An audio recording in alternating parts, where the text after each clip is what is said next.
Good morning.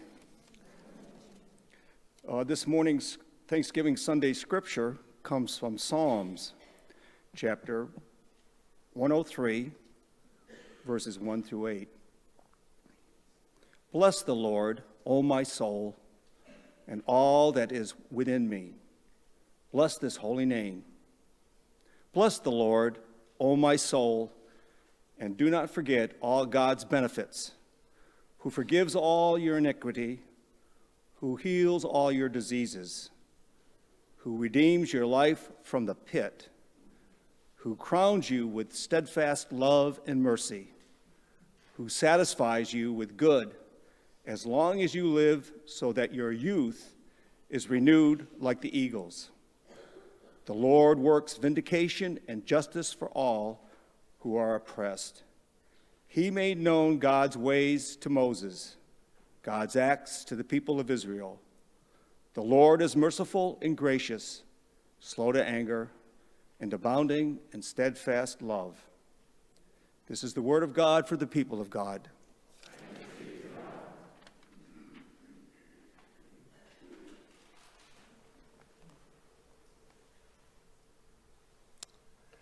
This is the final week of our November worship series that we've titled 3 Words for Our World. We've explored gentleness and generosity. Today's word, with Thanksgiving before us, is gratitude. Gratitude.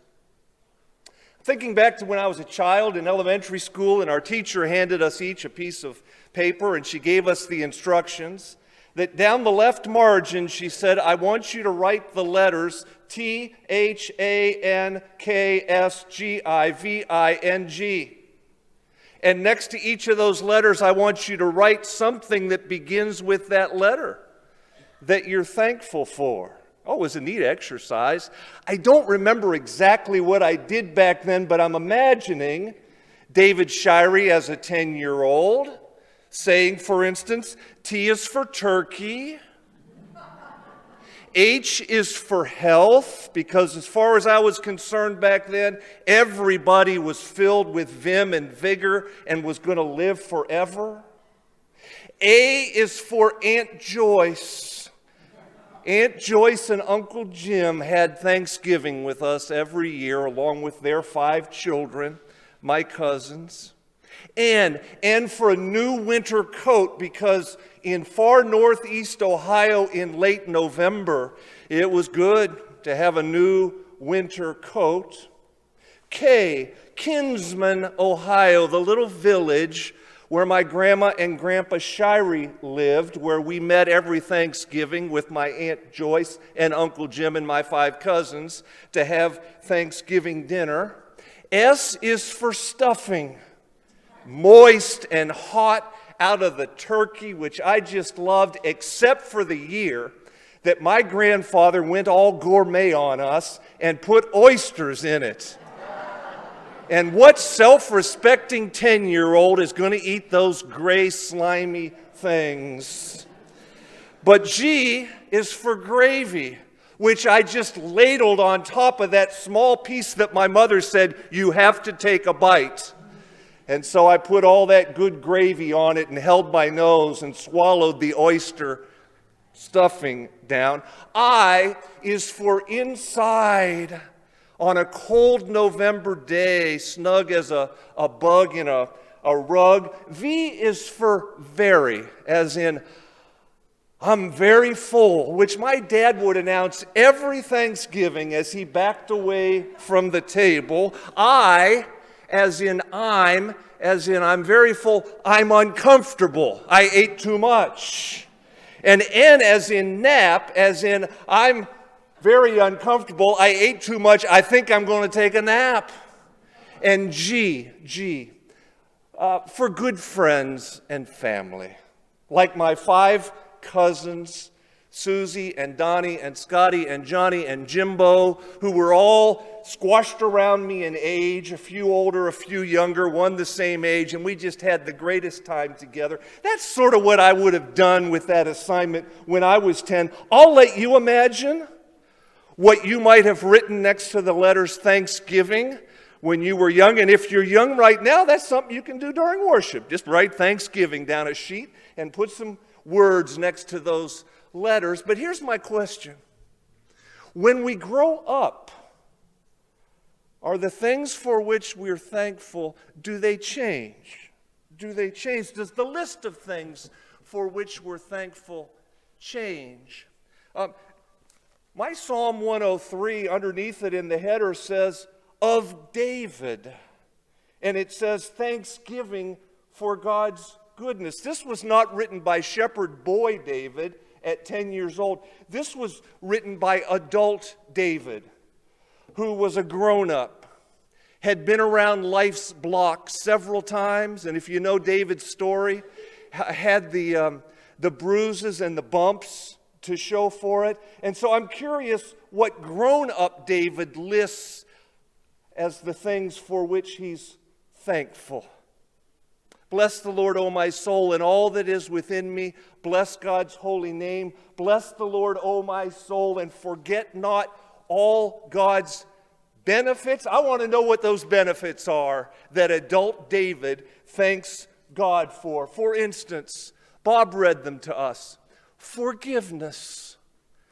Who forgives your iniquities. God offers forgiveness. There's a lot of adults, I know this, who can't ask for forgiveness.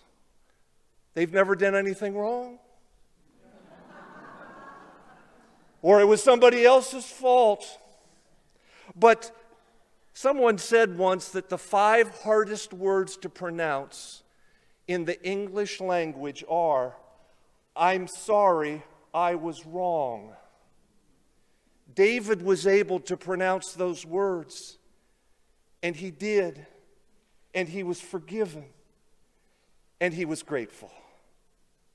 Oh, he names healing as one of God's benefits, who heals all your diseases. My wife Jenny memorized this psalm 9 years ago when she was diagnosed with cancer. And after she had her mastectomy, during those long weeks of radiation, as she lay on that cold table with a sheet just sort of draped over her, she says, I said that psalm over and over again. Bless the Lord, O my soul, and all that is within me. Bless God's holy name, who heals you of your diseases. And she said, it got me through. Gratitude for God's healing graces. And then there's redemption. David expresses gratitude for the God who redeems your life from the pit. Now, I don't know about you, but when I hear the words, the pit, and being redeemed from it, lifted up out of it, to have hope and a new beginning and a new day, I can say, been there, done that. I trust you can too. Thanksgiving to God for redemption, for redeeming our lives from the pit. And here's another one that David names, who crowns your life with steadfast love and mercy. Now, I know that there's 2 radically different ways of understanding what it means to be crowned. You can crown someone by bashing them over the head, and you can crown someone by extending your hands ever so gently and blessing them with the promise of your steadfast love and mercy. Which reminds me of something that Harry Emerson Fosdick, the great preacher from a century ago, told someone who said to him, I don't believe in God.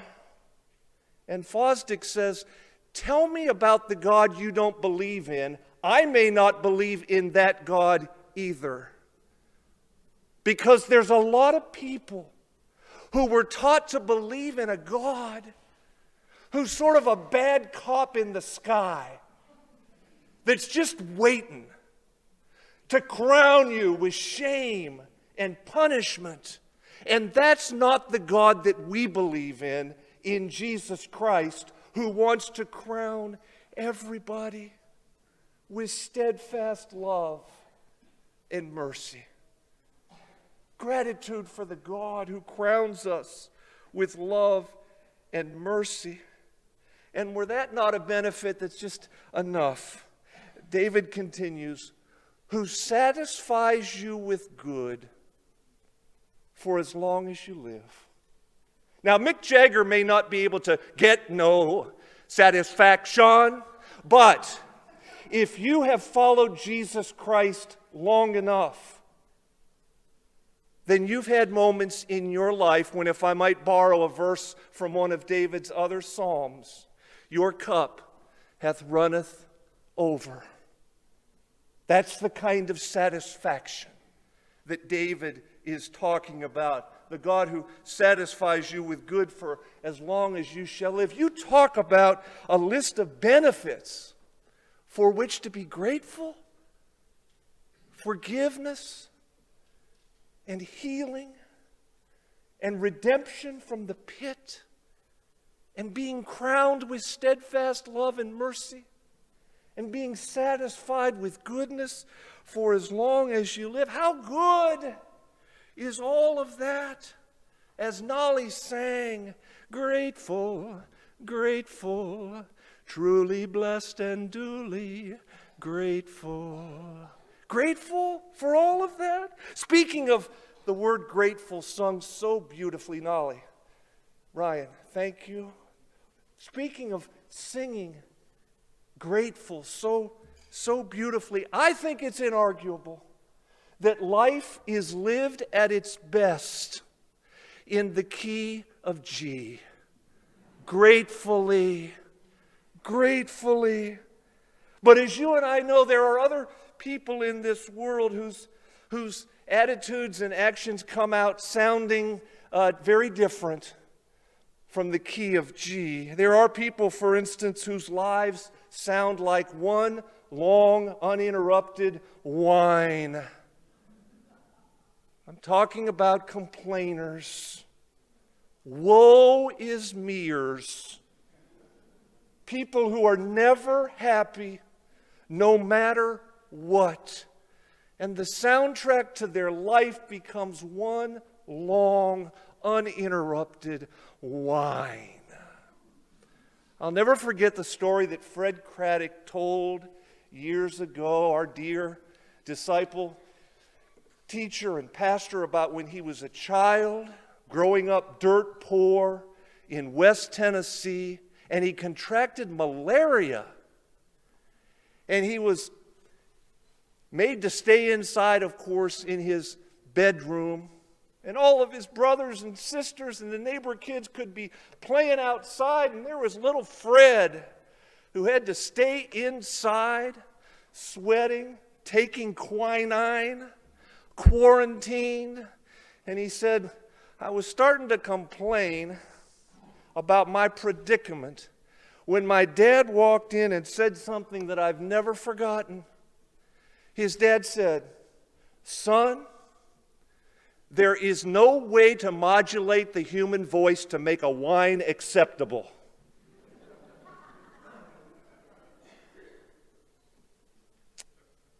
And he's right. What I'm saying is, over time, the words of our mouths, the meditation of our heart emit sort of an audible soundtrack. And would that our lives be lived in the key of G, singing out gratitude like Nolly did for us, because there's other people that emit different soundtracks, the whiners. How about those who growl? There are some people whose life's soundtrack is a growl. Grouches, grumps, people who are always picking a fight. Others grunt. They're just sort of listless, passionless, whatever. that the soundtrack of our lives be a song in the key of G. Gratitude, because get this, gratitude is good for us. There was a study, they study everything, don't they? There was a study that was done several years ago with a couple hundred people. They gave one group the instructions, at the end of every day, we want you to keep a journal and write down everything that happened during the course of the day.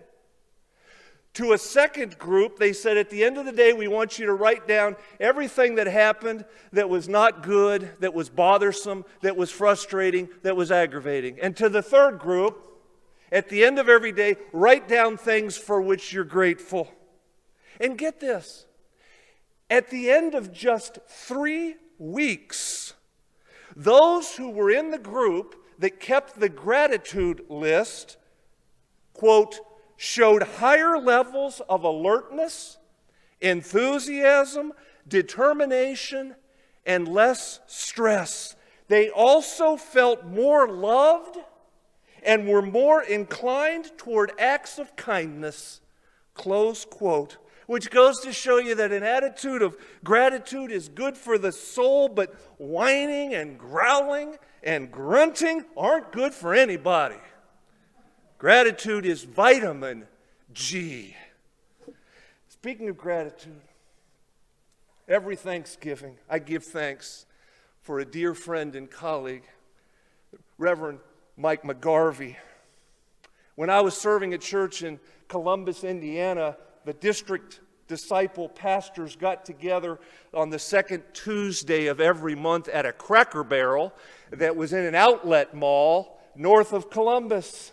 You know, just to chat, check in, support one another, pray together. And we were there one November Tuesday, and there were these little placards on the tables that talked about Cracker Barrel's Thanksgiving dinner. And yours truly made some smart aleck comment. I said, oh, look, who all's coming to Cracker Barrel for Thanksgiving? And Mike said, we did. Open mouth, insert foot, want to get away. Yeah. But Mike smiled. He continued. He said, David, it was a couple years ago, and my wife told me I'm not cooking this year. And Sally's sister, a single mother, said, neither am I. And so Sally and I and our kids, and Sally's sister and her kids, we all came to Cracker Barrel for Thanksgiving dinner. And we were sitting here. He pointed to an area, and he said, I looked over, and there was a table sort of kitty-cornered from us at which a woman sat by herself, an older woman. And I got up and I went over to her table, and I said, ma'am, excuse me. Would you please come over and join our table? We'd love to have you. And by the way, your meal's on my tab now. And she accepted. Came over and sat down with us. She introduced herself. Her name was Rose. She said she had 2 sons who lived in California with her grandchildren, and then she pulled out her wallet and passed the pictures of her grandchildren around the table, and then she showed us the photograph of her late husband. And she said, you know, with my sons being so far away with my grandchildren and my husband being gone, I dread the holidays. She said, I can't tell you how much I'm grateful for your inviting me to sit at your table. It's meant the world to me. And Mike said the waitress came and bussed their table, and they just sort of stayed. And, you know, at some Cracker Barrels, they have this little game that's made out of this triangle of wood and the golf tees in it. You jump it over to see who has the least. Mike announced, we're going to have a tournament. And guess what? Round robin tournament. And Rose won. And they declared her the queen of the pumpkin pie. And the waitress came out with a candle and a piece of pumpkin pie all surrounded by whipped cream. And when it came to the table, one of Mike's nieces had made a crown out of a gold napkin, and she walked around behind Rose and placed it on her head. And Mike said, "We dub thee Her Majesty Rose, the Queen of the Pumpkin Pie." Toot, toot, toot, toot, toot. And the restaurant just erupted in applause. And Rose said, "Oh, you all."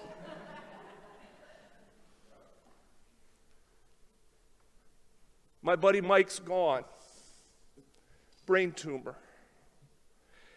And so by now is Rose, the Queen of the Pumpkin Pie.